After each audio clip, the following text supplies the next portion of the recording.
Heads you go, tails you don't go. All right, I'm going to flip the coin, and it's going to land, and I'm not going to show you yet. What would you rather it be? Well, I don't know. I kind of think I'd rather it be tails. I don't really want to go. All right, cool. We don't have to look at it. Don't even worry about it. Don't even worry about what it is. You just answered it yourself. Even if it's 51-49, it's one way. Identify the fear. The right choice is there, and you can take it, and you got to answer the call. And there's good things on the other side of that. It's going to open doors. But you got to admit you're afraid. Next Level Nation, welcome back to another episode of Next Level University, where we help you level up your life, your love, your health, and your wealth. We hope you enjoyed yesterday's episode number 1615. Are you pushing yourself too much? Any chance for Alan to use a Finding Nemo reference is a good episode. 100%. Hopefully. Today, for episode number 1616, deep down, you already know the answer to the question you're asking. We've had a lot of interesting potential opportunities over the last month or so, and I shared one recently, how I was stressing over it, and it ended up going better than I expected, and that was kind of the conclusion of that. But we had another very interesting opportunity that was presented to us, and I was talking to this person about this potential opportunity. Sounded good, so I said, hey, Alan, can I bring you in on this? I need some support to make sure this is good. We went back and forth. And that always seems to go well. Yeah, it never works. I've learned my lesson. Just do it and deal with the repercussions. No. So you ended up doing research on something. You said, hey, let's chat later. I think it'll bring some certainty and we can kind of come to a conclusion. And I kind of knew it wasn't a great idea deep down, but there was potential for short-term money that will help us build the business. And in my mind, that's my job, to try to help us make the most aligned money we can. And sometimes I swing and miss. That's just kind of par for the course. So we met, and we had a real Alan and Kevin conversation. We've done this a million times. But there was a point in the conversation where you said, yeah, man, I don't think we can do it. I'm sorry. And you were very, very, I could tell that you knew it was going to create pain for me, and you were regretful of that, but you knew this was the right decision. And I said, honestly, man, I know this is the right choice. I know deep down there was a part of me that was hoping you'd say this because I knew that was the right answer. This is the moment where I would normally be villainized. Instead of you having that, yeah, of I knew deep down that this is true, this is what's best. A lot of people, and again, I'm not going to make this about me, but I need, for you and me, man, that's usually the moment. I wanted to. Where I would be villainized. I wanted to, for sure. With anything. It's not just with business. It's almost like the person who, it's like you could have deluded yourself into thinking that was a good idea. It's almost like the truth sucks, and you can villainize me, you can villainize the truth, or you can accept that this is actually the better path, even though it sucks. And I just wanted to make that clear. It wasn't the best idea. It was a decent idea. Yeah, in different circumstances, it would have been a great idea. But for us and our goals and certain specifics, it wasn't. And I, again, at this point, I've trusted you for the last 7 years. The last thing I'm going to do is say, I'm just going to go against what you say. I think it's important. We have the relationship. How did you not villainize me? Because there's no way we would have gotten here if you... Because I've dealt with this so many times where I'll have a really good is in quotation marks for those who are just listening. What I perceive as a really good idea, and then you and I will have a conversation about it. You'll bring a deeper awareness to it. We won't end up doing it. I'll be frustrated for 5 minutes, and then, not 5 minutes, depends. And then I'll try to go back to what I was doing. So you and I have had this conversation in this form, I don't know, dozens of times at this point. In my honest opinion, having tried really hard to help a lot of people flourish in their lives, this is the reason Kevin has been able to, more than anything else, this is the reason you've been able to create a life and design a life that you love. I appreciate that. Because I think that the ability to accept hard truths that you know deep down are what's best for you, even though they absolutely suck in the moment, and not villainize someone else, but actually look in the mirror, I think that's rare. I'm coming to realize that's rarer and rarer and rarer. And I want to ask you how you do that so that the listeners can also do that more. And I know many of the listeners do that too, right? You wouldn't listen to this show if you didn't want hard truths. Well, I think it really... So the point of this episode is I knew the answer deep, deep, deep down. Sometimes I think you're just looking for permission to get to the answer that you kind of expect anyway. I told Taryn at the beginning of this, when this was brought up to me as an opportunity, I told Taryn, I said, it's not going to happen, most likely. And she said, why? And I said, Alan's probably not going to go for it. And she said, is that bad? And I said, it'll be frustrating for me in the short run, but no, I don't think it's bad.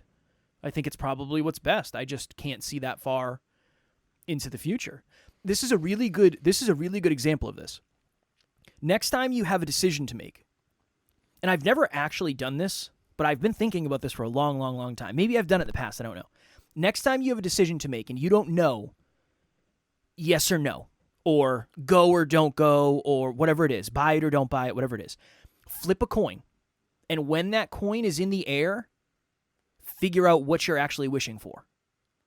That, I feel like that is an amazing way for you to figure out what you actually want, the truth that you know, the answer that you know deep down. So if it's heads, I'll go. If it's tails, I won't go.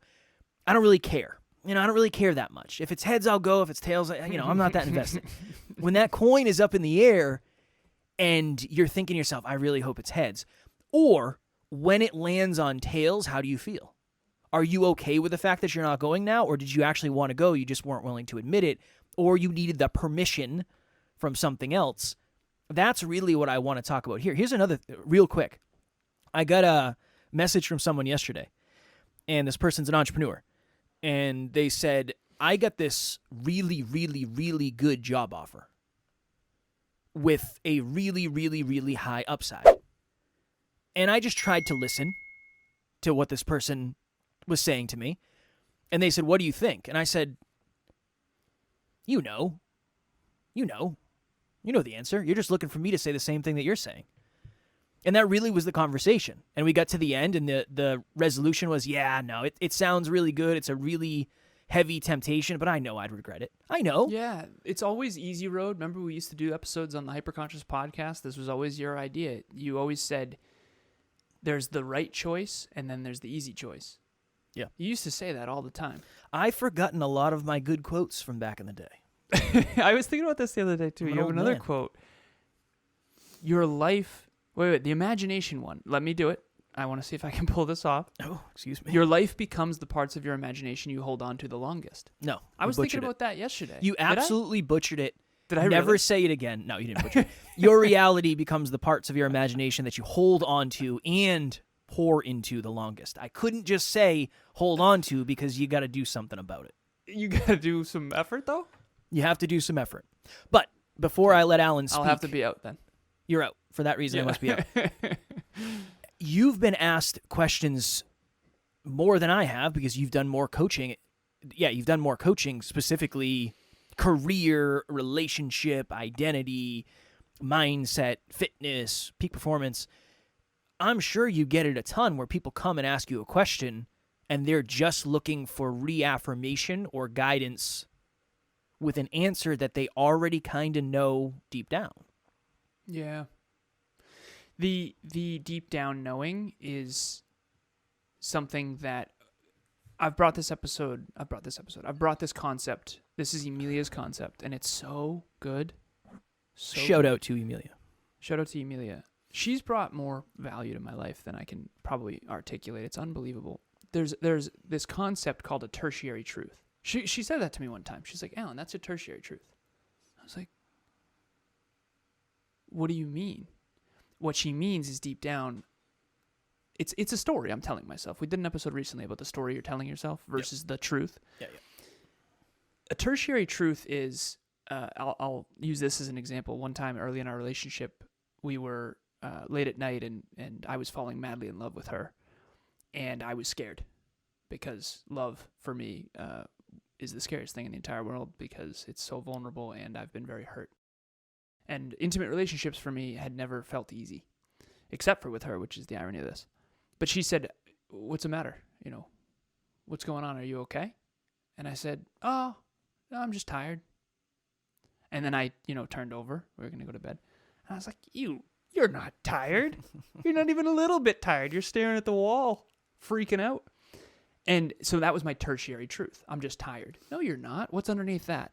Okay, what's underneath I'm tired is I'm not actually tired. I'm just saying that because I don't want to have this conversation. And then what's underneath that is I'm deeply vulnerable. I'm falling head over heels in love with you, and I'm afraid to get hurt. And I'm afraid to share that with you because if you don't feel the same, that's not good. And so fortunately I had the courage, and this is the first time where I've been able to really go straight to the root when it came to intimate relationships, which is probably why I struggled so much in the past. Because in the past, I wasn't honest with myself about this isn't it for me. I wasn't honest with myself, not honest enough. I was like, oh, maybe this can work. And yeah, no, I think I love that. I think this is forever. No, deep down it's not. Again, this is me mad at myself, by the way. So please don't let me, spill all over everybody. Okay. So tertiary truth is I'm tired. Not true. Underneath that is I'm afraid to have this conversation. Underneath that is I'm falling deeply in love and I'm scared to share that because if she doesn't feel the same way, I'm going to get really hurt. And so I ended up having the courage, luckily, to say, sweetheart, I'm not tired at all. I'm falling in love more than I ever have, and I'm freaking out. And fortunately, she was super vulnerable too, and she told me she's falling in love too. And we ended up having this magnificent night. Made love the whole nine. And that's the difference between growing together and growing apart right there. Yep. One of them is the vulnerable, honest, courageous truth. And the other one is a story you're telling yourself because deep down you're actually so scared to be honest. And so I think deep down you knew this wasn't the best choice. You already knew the answer. Yeah. But there was a part of you that wanted the easier road. And you even said that. You're like, I'm sick and tired of playing the long game. 100%. And I'm like, trust me, man, same. 100%. Well, same, but it's the only road. It went from there was 2 opportunities to get a bunch of clients in a very short period of time. And in my mind, it was like, this would be really good for business. It would be really good. We'd be able to do everything a little bit better. And then, 5 to 10 years from now, you'd be telling everyone online how easy it is to succeed in business. But by the way, you have to sell your soul. That's the funny part too. I do want to make a side tangent on this. I'll go quick. But that's one of the things that you and I don't talk about. We do talk about calling people out on social media that make it sound really easy because nothing of real authentic value is. Some makeshift off-brand car, might be easy to make or whatever. Some online course that's just packaged perfectly, but it's actually a bag of air. We joke. The truth is a lot of the people that are wildly successful, Kev, that say it's easy to be successful, what they aren't telling anyone is that they had to sell their soul to get there. Mm. And in corporate early on, there were things that I did and said and pretended to be that I'm not proud of. And I played the game and I did, office politics and he said, she said, and I found a way to look better than I really was. And it did. It worked. It worked unbelievably well. Now, was I lying through my teeth and an awful person, all that stuff? No. But I'll tell you what, I wasn't deeply fulfilled and proud of the man that I was. Not nearly to the extent that I am now. And that brings us to what NLU is about, which is the harder, longer, more challenging but deeply meaningful road where you don't lose yourself. You don't lose who you really aspire to be. Character over everything is what we used to say. And that's what that moment was. It was another character over everything. Character over money. Character over quick fix. And I would rather take that road. And for the audience, it's not like we weren't going into selling liquor or cigarettes or anything. It was in our industry. It wasn't anything like that. It was just, of course. It was just not 10 out of 10 aligned with what we're trying to do. 100%. Next Level Nation, what is happening? If you've thought to yourself, I want to try coaching, but you don't really know where to start, group coaching would be a wonderful place for you. That's really why we created it in the first place. We start a new round every 90 days. So if you're hearing this, go to the website, nextleveluniverse.com, and we have the landing page where you can actually hold your spot right now. Even if there's a group going on right now, you can still lock your spot for the next one.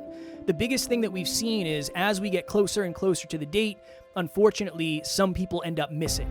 The group fills up and they can't do it, and then they end up regretting that. So please head over to the website. The link will be in the show notes, and we would love to see you there. Anyone who wants to be homegrown organic without taking shortcuts that are not aligned, you're going to have a harder time. But long term, there will be that moment. I can't wait for it. I tell Emilia this all the time. There's going to be that moment where it was all worth it. It already is. It already is. And maybe that's a piece of it too. For me, it's if we were 1 year into business, I don't know, it might be a different conversation. I might be more frustrated. I don't know. But I'm over it. Not the end of the world. We'll figure it out. We always do. It's not the end of the world. These temptations are all around us all the time. Remember that guy who didn't want us to come to that thing, and you were like, dude, I don't even want to go. No. And, we were in Florida, and he invited us to some networking party with models and bottles and all that stuff. Yeah. And you and I were like, pass. There have been a million opportunities to sell out on this journey. And we weren't invited. Somebody we knew was invited. We weren't invited because we wouldn't play the game with him. I was like, well, screw you anyway, man. I don't want to hang out with you. First of all, what am I gonna do at a party with models and bottles? What, I'm gonna sit in the corner by myself? I'm good. Like, I'd rather stay inside. I'd rather go to the gym. Whatever. I'd rather podcast. I think that's what we did. I had something. Deep down, you already know the answer to the question you're asking. Oh man. Oh, I think one of the reasons it works so well when you do something to stay in more alignment than going outside of alignment is now you can look at the regrets. Okay, here's a good example. I messaged the person on WhatsApp and said, hey, I appreciate the opportunity so much. It's just not aligned. So I wish you all the best, nothing but success. It's just not for us. And they never answered me. They never messaged me back. And that was a week ago. It's like, okay. Yeah. Cool. Now I see relatively true colors. If anything, that helps me lock in on the fact that was the best thing anyway. I remember, I've said this before, I was in a situationship. I was in what I would consider, I was dating someone. And I went to this person, I said, look, this isn't it for me. And I don't want to waste your time. I want to be respectful. I just want to be honest and upfront. This isn't it for me. I think we should part ways. And the person said, no, let's keep spending time together. AKA, let's keep sleeping together. And I was like, I am going to hurt you. I said, I promise you, I want to be as honest as I can be. I'm not going to fall for you. If that's what you think this is going to be, it's not. And you're going to end up hurt and you're going to hate me. How did you know she thought that? Because she did think that. I don't want this to sound bad. I think I was trying to protect her from... I just had higher... I know how I'm going to feel. And... I don't know. I wouldn't expect you to spend time with me if you didn't like me or want a relationship eventually. I think it was just intuition. I kind of knew. That's why I knew it was a bad idea to continue seeing the person. Yeah. Eventually, I woke up one day and I had that moment of, I know I can't do this anymore. This is not healthy for me. I'm definitely stopping myself from meeting my dream partner or reconnecting with my dream partner. This person's not out there meeting people either. And when I facilitated this breakup, for lack of better phrasing, they were not kind to me. They said some nasty things to me. Okay. There's your indicator. You got hurt, even though I told you were going to get hurt, and I didn't want you to get hurt. Here's the indicator. It's more on me than anything else. I never should have gone the second step. I knew. I told you were going to get hurt. That's on me. I should have said, you know what? I'd rather be lonely than bring you along on this ride and potentially get you hurt. I didn't do it. This is such a good conversation. That's the self-fulfilling prophecy. You're afraid to hurt her. And because you were afraid of that, you weren't honest with yourself as much as you could have been, should have been, with your actions. Obviously, you were with your words, which I respect. But you need my respect. No. But then you ended up hurting her. I see that in coaching all the time. It's almost like, and I do this too. I'm afraid to offend people. So then I get all insecure and all weird, and then I end up offending people. It's like this weird thing. And I'm starting to understand these self-fulfilling cycles. Emilia calls them cycles, where whatever the fear is driving, you always have an overswing. And you know what's funny is the opposite is true with your wife, Taryn. You and I were in the car, I'll never forget it, and you were like, do you think I stopped that? For context, Kevin and Taryn met long before they were... We yes, dated twice. Yeah. We dated twice before we reconnected, and then dated, and then got married.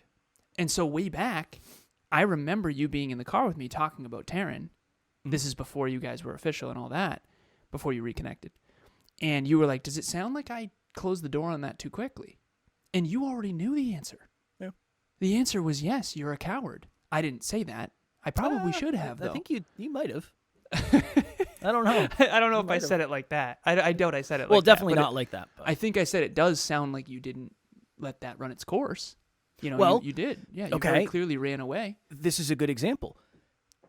When her and I first connected, I was just finishing. No, I was preparing for a second bodybuilding show. So I was in bodybuilding prep when her and I connected. And I ended up stopping the bodybuilding thing. I was like, I'm not doing this. This is not healthy. I'm sick of this. I'm not willing to do this again for a plastic trophy. But that's when we got my company that I was working for at the time. We got the biggest job we had ever had in Virginia, which is 14 hours away from where I lived, and I was running that job. So my boss said, you guys are going to be you might be down there for a month at a time. It depends. You're going to be down there for at least 2 weeks at a time because there's no point in driving 14 hours. You're going to lose a day. So we're going to stay down there. I think I was staying down there at 2-week increments or 3 weeks. That was one of the reasons I told Taryn, I said, I'm going to be gone for the next 3 months. And I don't know how to do this. I don't know how to do this long distance. I don't know how that's going to work. So that was one of the reasons. But if you had believed in yourself more, would you have tried to make it happen? Let me finish because it connects. When I went down there 2 weeks later, I texted her. And I wanted to do it. I wanted to try, but I was scared. So even right after I sent the message, I sent another one saying, maybe this isn't the best idea. I was scared. What were you scared of? Because that's the self-fulfilling prophecy that eventually probably I think you commitment. grew up. Commitment. I had one relationship that failed miserably. I jumped into another relationship that failed pretty miserably, all things considered, and I didn't know if I was ready for that again. Yeah. I didn't know if I was capable of it. Well, fortunately, you and I went on this crazy journey of growth and development, and then you eventually were like, I'm ready. And fortunately, she was still available, because if she wasn't, you would have screwed that up hard. Well, she wasn't. She wasn't originally. When I felt like I should reach out, she was dating someone. So I was like, I can't. I got to wait and see what happens. If something happens, then maybe I'll reach out. If not, then I don't know what I'm going to do. So there was that. I think I mangled this. I messed this up pretty bad. Well, fortunately, you long-term didn't. But same with me with Emilia. I tell the story jokingly, but it's true. I was DMing her, true or false, are you in a relationship? Because I saw in a relationship on her Facebook, but I saw no guys. There was heck no of a photos pickup line. I think somebody like you would have better game than that. That's what you come with. At that point, man, I was done with any game. I don't want any game. There's no games. You and I had been through too much at that point to do any games. I know. As a matter of fact, her and I wore the same outfit. We talk about this all the time. Our very first date, we both had a black tee and jeans. Her sister, before the date, Ella, shout out to Ella, she's like, "That's what you're wearing?" You went X-throwing, right? Yeah. Tara and I had gray shirts and jeans on when we went X-throwing. Isn't it wild? It's, you know what, I had this moment, and she did too. I don't care. I'm not going to dress nice, and be something I'm not. This is just, she told Ella, getting ready in the mirror before the date, for me, before she knew me, really. She knew of me, but I was such a big podcaster at the time. Such a big podcaster at the time with many modeling photos. But she told Ella, her sister, and we still talk about this to this day, that she doesn't care. I'm just going to be me. That's what she said. I'm just going to be me. I was at the point in my life where I was done with all that. I don't know if I outgrew it or what, but I just was like, listen, if it's going to work, it's going to work. I'm not going to like contort anything I'm not going to put on a show. I'm not going to pretend I'm wealthy when I'm not. I'm not going to, I'm just going to be entirely me. Like, not unapologetically me with ego. I mean unapologetically me as in this will never work unless I just stay me, because it's never worked in the past, and because eventually the real me eventually came out. And by the real me, I mean more than, more of my mathematical mind, more of my goals and dreams, more of my who I really am, more of my adoring of movies, and more of my insatiable work ethic of wanting to go to the gym every day for the rest of my life, even though my partner wants to have quality time. Like, I just decided in advance, like, listen, I've tried to be something that never worked, and it never worked. So I'm just going to try this time to just be whatever I am. Whatever it is that I am, I'm just going to be that. And she did the same thing. We end up with the same outfit. We go axe throwing. We hit it off unbelievably well. But before that, it's Friday night, and I had already unsent DMs. Yeah. And again, remember, I'll explain why this is relevant to the episode here in a second. I was afraid to DM her. I was afraid to be a homewrecker. I was afraid that she had a boyfriend. And I was afraid to come off as a dick who doesn't respect her relationship. Of course. And at that point, she had listened to the show a little bit. She was close friends with Bianca. So I didn't want to lose face, but I eventually said, you know what? Whatever. Worst case scenario, she says, yeah, I'm in a relationship. So I did it. I unsent the DM several times, by the way, before this. So I was a coward. I sent it, unsent it, sent it, unsent it. I think 3 times. And then I was lonely Saturday night, Friday night, I forget which. And she was actually with Bianca at the time. I didn't know that. They were watching a movie together, The Lion King, which is fascinating. My favorite movie. But I DM her and I say, true or false? Are you in a relationship? And she said, true, with myself. I'm in a relationship with myself. And we just unbelievably hit it off. But to bring this to the episode, you already know the answer. I already knew I wanted to DM her. I just didn't have the courage. No. And it wasn't until I was lonely alone on a Saturday night or a Friday night in the gym. I remember I was at Impact Fitness, and it was just me. No one else was there. And I remember thinking, like, my life really sucks. Like, this sucks. And I gotta send this goddamn DM. I gotta do it. And so that's the honest conversation with myself of, you gotta have the courage. So my fear is holding me back. And that's really it in this episode. What is the fear? How honest can you be with yourself about the fear? Kev's like, well, do you think I left that too early? Hey, brother, do you think you left that too early? Because obviously you're asking about it for a reason. Yeah.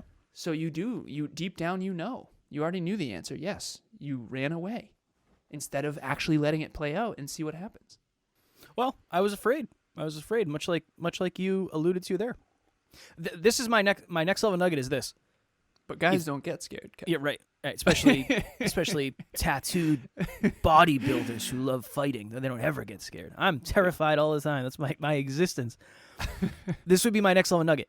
Next time you have a decision, I want you to imagine you're flipping a coin. And when that coin is up in the air, are you pulling for one or the other? I'm willing to bet you most likely are. I know that's worked for me in the past. I haven't actually done it, but I imagine that. If you're with me, Alan and I are together. Alan's super logical, so I don't think he'd ever do this. And he said, it's I want to go or I don't want to go. Okay, cool. Heads you go, tails you don't go. All right, I'm going to flip the coin, and it's going to land, and I'm not going to show you yet. What would you rather it be? Well, I don't know. I kind of think I'd rather it be tails. I don't really want to go. All right, cool. We don't have to look at it. Don't even worry about it. Don't even worry about what it is. You just answered it yourself. Even if it's 51-49, it's one way. It's one way more than the other way. So that would be my next level nugget. I don't know if I've ever physically done it, but I do use it in my imagination quite often. My next level nugget is what you used to say, hyperconscious throwback, the hyperconscious podcast. Change the way you think, change the way you act, change the way you live. We used to say this all the time. There's the right choice and there's the easy choice. And if you feel called to something, whether it's your intimate partner or, I do say, after thoughts like that. Damn. I'm trying to say less filler words, so I apologize to the listeners for all of my knows. So, what was my next level nugget? There's the right choice and there's the easy choice. Fear, identify the fear. The right choice is there and you can take it and you got to answer the call. And there's good things on the other side of that. It's going to open doors. It's going to open doors. But you got to admit you're afraid. Because if you tell yourself a story and you ego up, you're going to say, nah, I'm not afraid. And then you're going to go the other way. And then you're going to wonder why your life's not working the way you want. And you're going to wonder why you're not proud of yourself. And you're going to wonder why you're not fulfilled. So identify the fear and then feel it and then do it anyway. That's where courage comes in. And I feel really good about a lot of things in my life, but I don't feel like I've ever been super courageous. And I'm working a lot on that lately. So I hope that inspires somebody. One of the things I'm scared of, Alan, you know this, I think everybody knows this, is speaking. I've done a fair amount of speeches and many, many podcast episodes. There's something about an in-person speech in front of an audience that scares the crap out of me. If you want to come support your boy, Next Level Live 2024 is on March 23rd in Groton, Mass. at the Groton Inn. We're going to have 30 people live, and everybody who comes and attends in person will get a free Next Level Dreamliner as well as a catered lunch. And it's very, very good food. We've been there before. And we're also going to sell 30 virtual tickets. So if you live in another country, you live in another state, whatever it is, on another continent, and you listen to NLU and you want to join us virtually, we'll be selling 30 tickets for that as well. Everything you need to know is in the show notes. We would absolutely love to see you in person if possible. But if you like the podcast, it is a deeper dive. It is, I won't say it's funnier because I know I try to tell jokes on here, but it's just different. Alan and I have a very unique thing with this podcast, but we also have a very unique thing being on stage together. So if you want to see that, please, we'd love to have you. Also, every Saturday, 12:30 p.m. Eastern Standard Time, we have a Next Level Book Club. Come read Next Level books with Next Level people, and more importantly underneath that is it's a safe space that's completely private. It's not recorded for you to be courageous. We share a lot in there. You don't have to share. You can come listen in for a couple sessions and then eventually get to the point where you share, but it's very much a collaborative experience where we're all sharing our perspective about the same book, which has been really, really meaningful. So I hope that you join us. The link will be in the show notes to register, and I will see you on Saturday. Tomorrow for episode number 1617, what's your relationship with earning it? I was thinking about this the other day where some people say, yeah, I've been doing it for 2 years. And in some cases, 2 years is a really long time. In other cases, 2 years just isn't that long. And I think it's all dependent on what it is, but what your relationship with earning it is. So we're going to do an episode on that tomorrow. As always, we love you. We appreciate you. Grateful for each and every one of you. And NLU, we don't have fans. We have family. We will talk to you all tomorrow. Stay courageous. Next Level Nation.